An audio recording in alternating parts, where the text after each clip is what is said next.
Kalau misalnya nggak ada gejala tuh kan kita pasti kaget lah pertama. Terus ya udah, habis itu aku langsung antigen lagi sekali lagi, langsung PCR juga lagi. Ya udah karena aku lihat aku positif, ya udahlah mau gimana.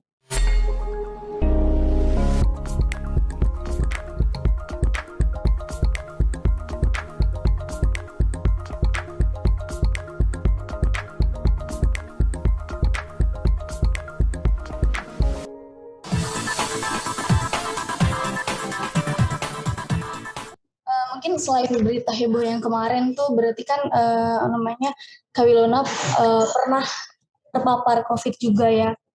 Nah mungkin boleh diceritain Kak pengalamannya waktu itu gimana sih? Kapan Kak Wilonanya Kalau pengalamannya ya, jujur ya aku mungkin. mungkin termasuk tipikal yang tidak mengalami gejala yang signifikan. Dan aku tidak mengalami yang kayak kehilangan indera perasa, indera penciuman. Aku juga nggak ngalamin yang kayak demam dan sesak napas. Jadi ya udah mungkin karena saat itu puji Tuhan daya tahan tubuh aku juga lagi kuat mungkin ya. Dan juga aku udah vaksin 2 kali. Jadi mungkin karena itu juga makanya penting banget ya guys, terutama buat teman-teman awak media nih yang kerjanya ke lapangan harus wajib banget divaksin 2 kali.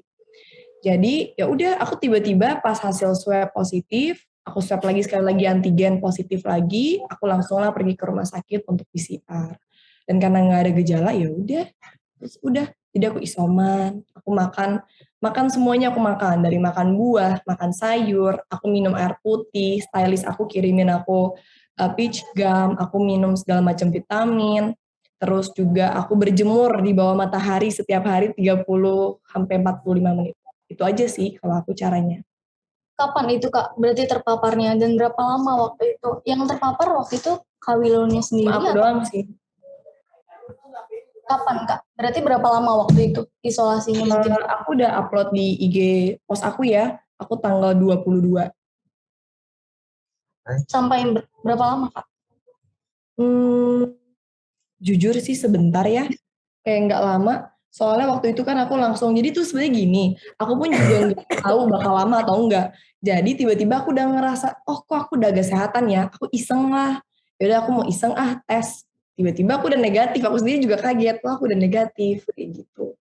Jadi Tapi makanya kalau orang semua pada nanya ke aku, gimana pengalamannya? Jujur, aku tidak mengalami seperti yang orang lain mungkin alami.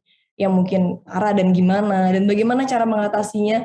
Karena jujur banget, yang aku lakukan hanyalah tidur sambil makan terus, sama olahraga sih di rumah. Aku makan, olahraga, dan mungkin karena gejala aku nggak yang parah, jadi ya udah tiba-tiba sembuh. Tiba-tiba udah kayak orang sehat aja. Gitu. pertama kali tahu kalau misalnya Kak Wilona positif tuh ada rasa gimana nggak sih? Kaget lah, masa nggak kaget? Kayak wajar aja, kayak aku kaget, oh tiba-tiba aku positif ya, karena kan nggak ada gejala ya.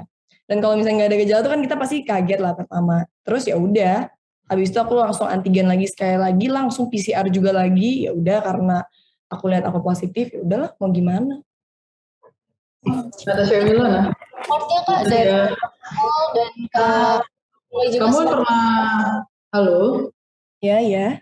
Ya, Natasha Wilona kan pernah kena gitu, dan sekarang kan lagi mulai banyak lagi nih yang terpapar COVID. Ya. Kamu tetap melakukan aktivitas seperti biasa, syuting atau yang lainnya, atau mengurangi aktivitas?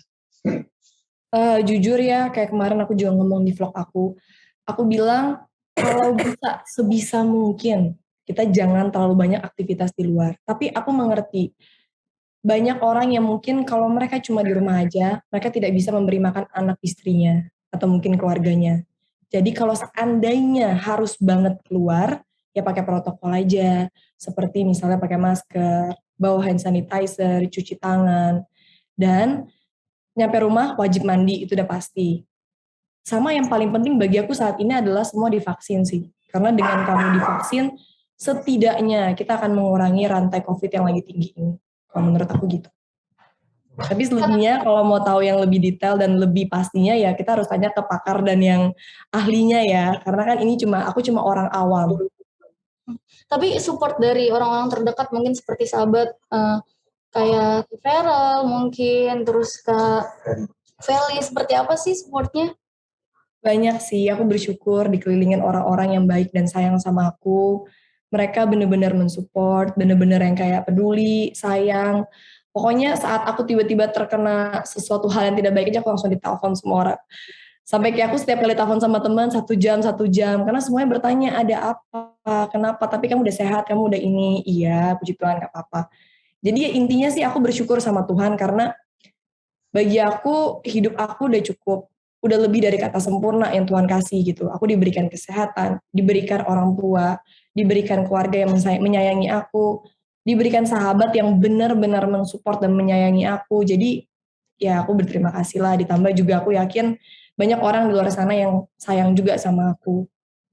Natasha, halo. Ya. Ya, Lama siapa juga yang ngomong satu call live conference lumayan ya. Mungkin kita sampai 5 menit lagi kali ya. Dengan lagi banyaknya COVID ini, kamu banyak menolak tawaran job nggak?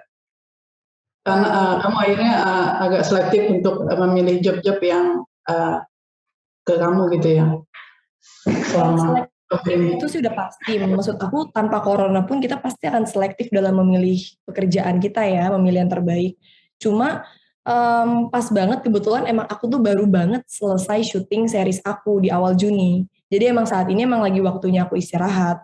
Seandainya ada kerjaan mungkin cuma kayak endorse yang bisa aku kerjain di rumah, atau konten YouTube yang bisa di mana aja, aku bisa bikin di rumah, di kamar aku, atau misalnya yang kayak itu, kayak misalnya hal-hal simpel kayak dubbing, untuk iklan aku, VO, gitu-gitu aja yang simpel. Jadi bukan yang beraktivitasnya benar-benar padat 1 kali 24 jam gitu.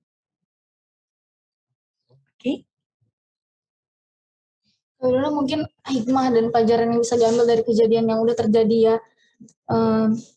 Kejadian itu dan termasuk Kak Rudino pernah mengalami terpapar COVID, mungkin pelajaran apa sih yang bisa diambil dari semua itu?